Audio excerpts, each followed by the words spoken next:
Džihan ustaje i pogleda u Hančer zbunjeno, jer je ona tako grubo reagovala na njegovo pitanje.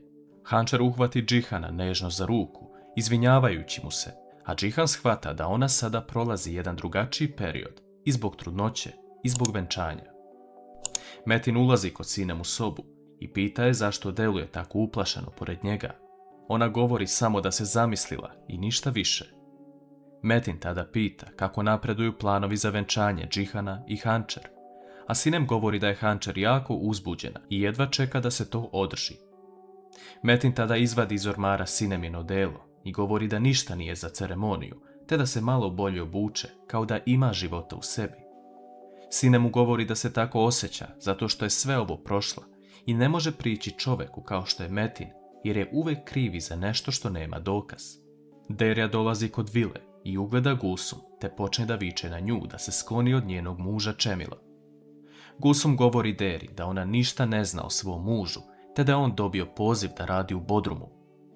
Derja se tada začudi, ali da li će još nešto raditi povodom ovog saznanja? Uveče, Metin ulazi u Sineminu sobu, jer je dobro razmislio o onome što je rekla, te stavlja peškir na njena usta i tu se scena završava. Šta se zapravo desilo sa Sinem? Sutradan ujutru, Čemil je glavni za organizaciju venčanja koje se danas održava. Mukader gleda kako Čemil sve radi kako treba i nakon toga odlazi u svoju sobu i razmišlja o tome kako na dan venčanja njenog sina mladin brat sprema sve, dok gazdarica vile sedi u sobi i ne radi ništa. Mukader priča sama sa sobom da to što je tražila, to je i dobila. Da li se ona zaista kaje za svoje postupke? Gulsum dolazi kod Mukader u sobu i govorio je da Metin i Sinem nisu tu i da ih niko nije video. Međutim, Metin odlazi kod Bejze u sobu i daje joj bodež kako bi se zaštitila ako dođe do nekih problema. On joj govori da je danas Džihanovo venčanje, a Bejza tada poludi. Nakon toga, Metin odlazi kod Nusreta u sobu i govori da su pasoši spremni. Nusret se obraduje te zagrli Metina, govoreći da mu se ne može odužiti za ovo. Metin govori da je Bejza umislila da je danas Džihanovo venčanje, jer joj se navodno Džihan pojavio pred očima. Sve ovo je plan kako Metin ne bi uprljao ruke, a da dođe do svoje osvete. Metin zagrli Nusreta i govori mu da se nada da se nikada više neće vidjeti. Po izlasku iz Nusretove sobe, Metin daje novac medicinskom bratu i govori da će Nusret posjetiti svoju ćerku u sobi, te da mu pomogne. Nusret odlazi kod Bejze u sobu i govori joj da su pasoši gotovi, ali da će ona ostati ovdje dok se on ne snađe za oboje u inostranstvu. Bejza još više poludi, te uzima bodež, a Nusret pokušava da je spreči da ne napravi nešto što ne treba. U sukobu sa Nusretom, Bejza ga ubode kod srca. Nusret u svojim zadnjim uzdisajima govori Bejzi da mu je ovo prijalo.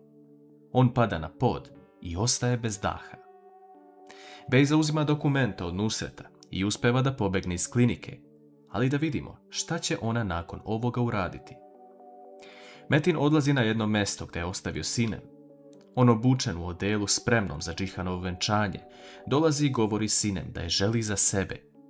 Metin klekne na kolena i zaprosi Sinem sa suzama u očima i besom u srcu. Da li će Sinem pristati na ovo? Derja dolazi na vrata vile i vidi da je sve ukrašeno. Ona govori Gulsum da neće napraviti nikakav problem, ali želi da joj pozove Čemila. Gulsum odlazi do Čemila i govori da Derja ne izgleda kao da će otići, te on odlazi pred nju. Derja pita Čemila da li će zaista otići toliko daleko i šta će biti sa Emirom. Čemil govori da će on platiti Emiru kartu kada god poželi i naći mu smeštaj, ali da je sa Derjom gotovo. Ona ga pita da makar danas prisustvuje ceremoniji, jer joj je to posljednja želja, na što Čemil pristaje. Nakon toga se na ulazu u vilu sreću Engin i Sila. Oboje imaju isto razmišljanje jedno o drugome, kako žele da opet budu zajedno, ali ipak niko ništa ne govori. Njih dvoje zajedno odlaze pred Džihana i Hančer, koji su uzbuđeni i srećni što će se danas napokon ozvaničiti njihov brak. Za sada sve izgleda lepo pre početka ceremonije, ali da li nas čeka nešto mnogo više nego što smo mislili?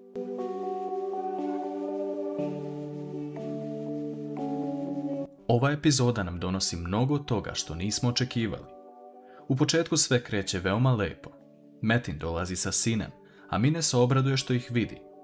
On govori da nisu bili tu jer je zaprosio sinem i sada su opet zvanično muž i žena. Svim čestitaju na tome, ali tada Gulsum govori da je došao matičar. Svi sedaju na svoja mesta, dok su Metin i Čemil svedoci venčanja. Mukader je sa suzama u očima u svojoj sobi, jer nije dobila poziv od Džihana da prisustvuje ovoj ceremoniji. Ona krivi sebe za sve što je uradila i ne može da oprosti sebi svoja dela. Bejza odlazi u Nusretovu kuću i vidimo da je ona na ivici da napravi još jednu lošu stvar. Bejza uzima oružje i izlazi iz kuće. Nakon što matičar pita Džihana i Hančer da li su spremni na brak, oni oboje pristaju. Međutim, u tom trenutku se iza matičarevih leđa pojavljuje Bejza, koja je uperila oružje u Hančer, ali tu se nalazi Mukader, koja stoji na vratima da je niko ne primeti.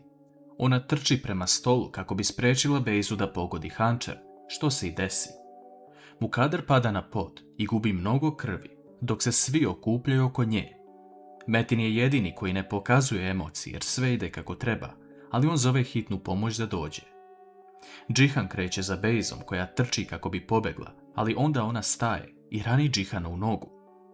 Hančer, Engin, Čemil i Metin dolaze na lice mesta, a Metin krene za Bejzom.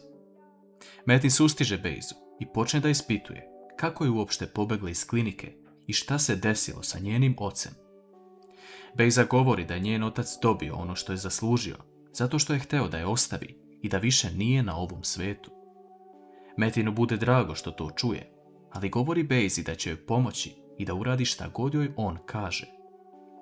Metin se vraća u dvorište vile i govori da nije uspeo da stigne Bejzu, a tada se pojavljuju kola hitne pomoći. Svi ukućani se skupljaju u bolnici, sem Gulsum i Mine.